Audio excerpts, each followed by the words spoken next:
bend for your king. Never.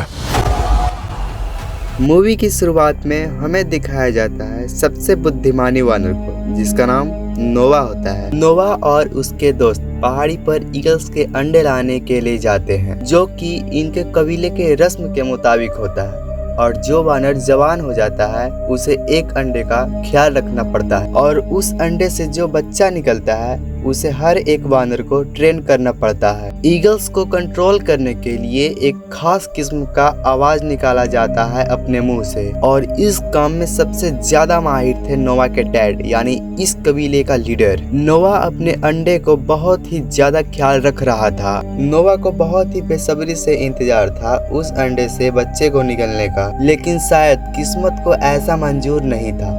तभी उस कबीले में एक इंसानी लड़की खाने की तलाश में घुस जाती है, और नोवा उसे भगाने के लिए उसके पीछे दौड़ता है, जिसके कारण उसका अंडा फूट जाता है। और नोवा बहुत ही दुखी हो जाता है, और वो फिर डिसाइड करता है कि फिर सुबह पहाड़ पे जाएगा और वहां से अंडे को लाएगा। तभी उसे रास्ते में अपने कबीले के वानर जख्मी हालात में मिलते हैं, जो कि अब मरने ही वाला है। नोवा इन्हें देखकर काफी परेशान हो जाता है और पूछता है, तुम्हारा यह हाल किसने किया? वो वानर बताता है कि हमारी ऐसी हालात दूसरे कबीले के वानर ने किया है, जो हम लोगों की तरह ही आपस में मिलकर समुद्र के किनारे पर रहता है। और जख्मी वानर नोवा से कहता है कि दूसरे कबीले के वानर हम लोगों से बहुत नफरत करते हैं, इसलिए हम लोगों को वह बर्बाद करना चाहता है। और उन लोगों का यह भी इरादा है कि बचे हुए वानर को हम गुलाम बना लेंगे, और जो गुलाम बनने से इनकार करेगा उसे मार दिया जाएगा। फिर हमें दिखाया जाता है कि समुद्री वानर नोवा के कबीले के ठिकाना ढूंढ लेता है और उस पर हमला करने के लिए निकल जाता है। दूसरी तरफ नोवा भी अपने लोगों को बचाने के लिए फौरन अपने कबीले की तरफ दौड़ता हुआ आता है, लेकिन नोवा आने में यहाँ पर बहुत देरी कर चुका था। समुद्री वानर नोवा के कबीले को ऑलरेडी बर्बाद कर चुका था और सभी कबीले वालों को बुरी तरह मारकर कैदी बना रहा था। अचानक नोवा का ध्यान अपने डैड पर जाता है, जिसे समुद्री वानर उसे मारने वाला था, और बिना देरी किए नोवा अपने डैड को बचाने के लिए चला जाता है। लेकिन समुद्री वानर नोवा को नीचे फेंक देता है, जिसके बाद नोवा के डैड यानी इस कबीले के लीडर को वो मार देता है, और यहाँ के सभी वानर को गुलाम बनाकर समुद्री वानर के लीडर के पास ले जाया जाता है, जिसका नाम था प्रॉक्सिमस। वो इन सभी लोगों को यहाँ देखकर बहुत ही ज्यादा खुश था। जबकि दूसरी तरफ देखते हैं कि नोवा के कबीले में कुछ ही वानर बच पाते हैं। जब नोवा को होश आता है तो वो देखता है उसका सारा कबीला बर्बाद हो चुका था और उसके डैड भी मारे गए हैं। नोवा को कुछ समझ में नहीं आ रहा था। वो सबसे पहले अपने डैड का फ्यूनरल करता है और उनसे वादा करता है, डैड मैं लूंगा आपकी मौत का बदला, आपको मारने वालों की जिंदगी बर्बाद कर दूंगा और अपनी सारी साथियों को छुड़वा कर यहाँ वापस लाऊंगा, ये मेरा वादा है आपसे। नोवा अपने सफर के लिए समुद्र की तरफ निकल जाता है, जिसे उसे रास्ते में अलग किस्म का एक मंकी मिलता है। ये मंकी वानर से ज्यादा बुद्धिमान होता है और ये मंकी किताबें भी पढ़ते हैं। नोवा की किताबों के बारे में पूछने पर यह मंकी नोवा को बताता है कि इन्हें किताबें कहते हैं। इनके अंदर बहुत से लफ्ज और तस्वीरें बनी हैं, जिस हर लफ्ज और तस्वीर का कुछ न कुछ मतलब होता है।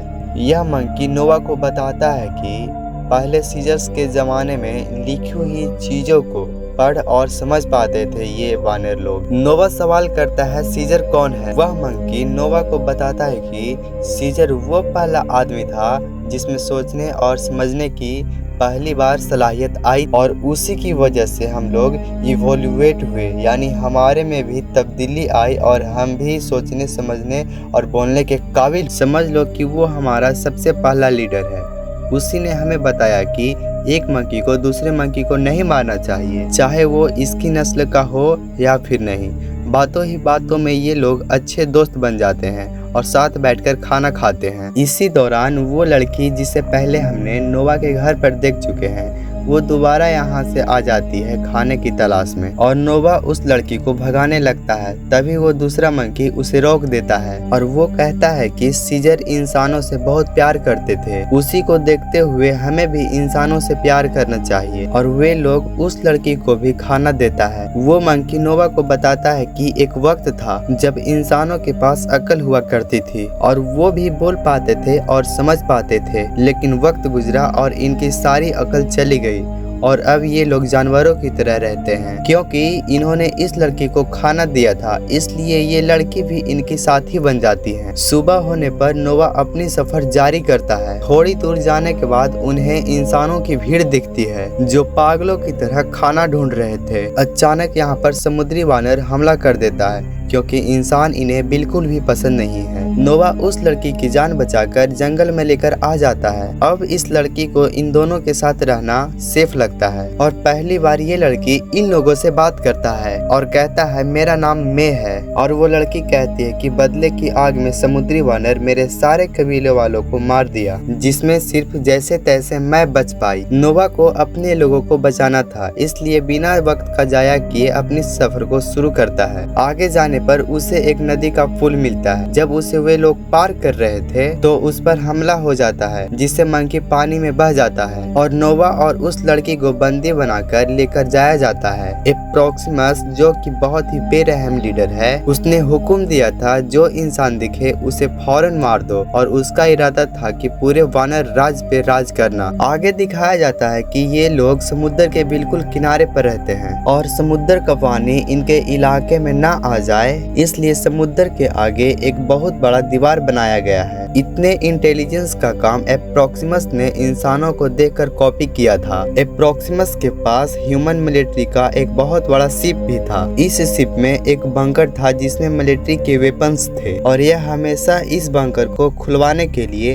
अपने वानर को काम पर लगाए रखता है, लेकिन रोज कोशिश करने के बावजूद भी आज तक वो इस दरवाजे को खोल नहीं पाया। उन हथियारों को इसलिए वो हासिल करना चाहता था कि सभी इंसानों को खत्म करेगा और यही इसका ख्वाहिश था। अब सवाल ये था कि एप्रोक्सिमस इंसानों से इतना ज्यादा नफरत क्यों करता था, क्योंकि पहले के जमाने में इंसान बंदरों को जू के जेल में बंद रखते थे या उन्हें गुलाम बना लेते थे। एप्रोक्सिमस के दिमाग में ये डर था कि कहीं इंसानों में फिर से सोचने और समझने की काबिलियत आ गई तो वे लोग फिर से वानरों को कैद करने लगेंगे। वो ऐसा दिन देखने से पहले ही इंसानों को खत्म करना चाहता है। हम देखते हैं कि नोवा को जिसे यहाँ बंदी बना कर रखा गया है वो यहाँ पर अपने बहुत से कबीले के लोग से मिलता है और उनके लोग नोवा को एप्रोक्सिमस के इरादे के बारे में बताता है कि कैसे इंसानों को मारना चाहता है और बाकी वानरों को अपना गुलाम बनाना चाहता है। नोवा को इंसानों की तो ज्यादा परवाह नहीं था, लेकिन वो अपने लोगों को एप्रोक्सिमस के गुलामी से बचाना चाहता था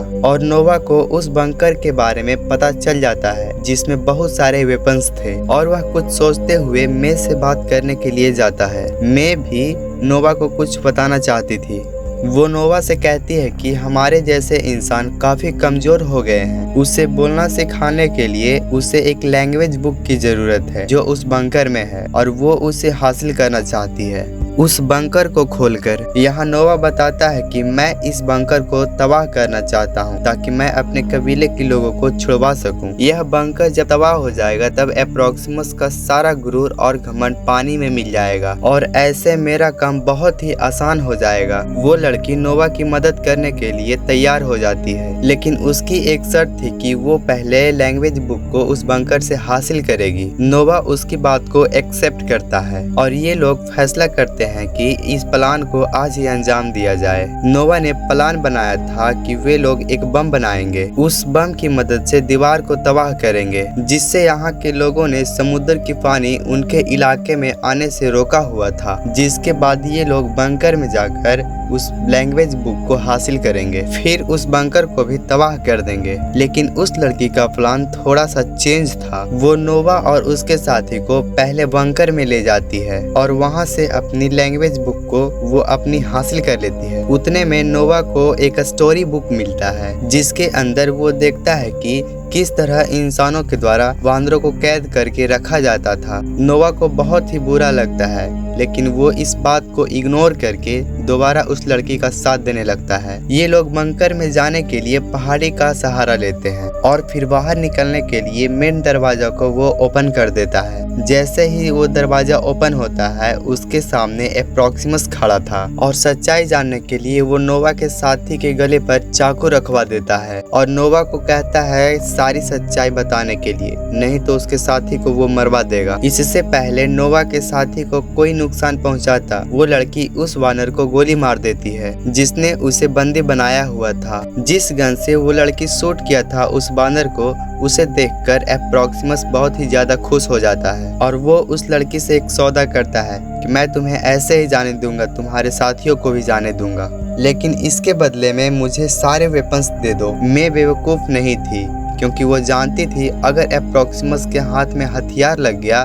तो वो दोबारा उसके पीछे पड़ जाएगा। अब एप्रोक्सिमस उसके पीछे पड़ चुका था। इससे पहले कि एप्रोक्सिमस यहाँ के लोगों के साथ बुरा करता, मैं उस बम को दीवार के नीचे रख देती है जिस दीवार से इन लोगों ने समुद्र का पानी कबीले के अंदर आने से रोका हुआ था और उसके ऐसा करते ही दीवार टूट जाता है और समुद्र का पानी तेजी से इनके इलाके में आने लगता है और सभी वानर को बहा ले जाता है। नोवा के वानर को बिल्डिंग पर चढ़ने की प्रैक्टिस थी लेकिन एप्रोक्सिमस के वानर को प्रैक्टिस नहीं था, इसलिए वे सारे लोग पानी में बह जाते हैं और नोवा के कबीले के सारे लोग बच जाते हैं। वे लोग सुकून का सांस ही ले रहे थे तभी वहां पर एप्रोक्सिमस का एंट्री हो जाता है और वो कहता है कि तुम लोग मेरे गुलाम हो और गुलामी ही करते रहोगे। ऐसा कहते ही नोवा को गुस्सा आ जाता है और गुस्से में अपने मुंह से एक साउंड निकालता है जो कि उस साउंड से सारे ईगल्स को कंट्रोल किया जाता था। नोवा की एक इशारे करने पर वे सारे ईगल्स एप्रोक्सिमस को उठाकर समुद्र में फेंक देता है और अंततः एप्रोक्सिमस से इन सभी की जान बच जाती है। फिर हमें दिखाया जाता है कि नोवा और उसके साथी फिर से अपना घर बनाते हैं, जीवन पहले के जैसा फिर से शुरू करते हैं। मूवी के अंत में हमें दिखाया जाता है मे को जो नोवा के पास आई थी। नोवा उससे बहुत नाराज था क्योंकि जो बम उसने बंकर को तबाह करने के लिए बनाया था उसका इस्तेमाल मैंने दीवार को तोड़ने में किया था। इससे नोवा को सीख मिलता है कि कभी भी इंसानों पे भरोसा नहीं किया जा सकता है और अब अपने आप को इतना डेवलप करना है कि कोई हमें हरा न पाए और हम पर कोई नाराज कर पाए। दूसरी तरफ इंसानों की एक अलग ही प्लानिंग चल रहा था। जो बंकर से मैंने लैंग्वेज बुक लाया था वो कोई लैंग्वेज बुक नहीं था बल्कि वो एक सैटेलाइट की बुकलेट थी जिसके अंदर सैटेलाइट को बनाने और ठीक करने का तरीका लिखा हुआ था। मैं उस बुकलेट को लेकर बहुत सारे इंसानों के पास आ जाती है जो सोचने और समझने के काबिल थे और ये बुकलेट की मदद से सैटेलाइट को ठीक कर लेते हैं और दूसरे आदमी से कांटेक्ट भी कर पाते हैं जो कि अभी भी बहुत सारे जिंदा आदमी हैं और ये लोग ठान लेते हैं अपने आप को मिलकर विकसित करने का ताकि वो इन बंदरों के गुलामी से बच जाएं। और यहीं पे होती है मूवी की अंत। अगर आपको वीडियो अच्छी लगी हो तो वीडियो को लाइक जरूर करें। तब तक के लिए जय हिंद, जय भारत।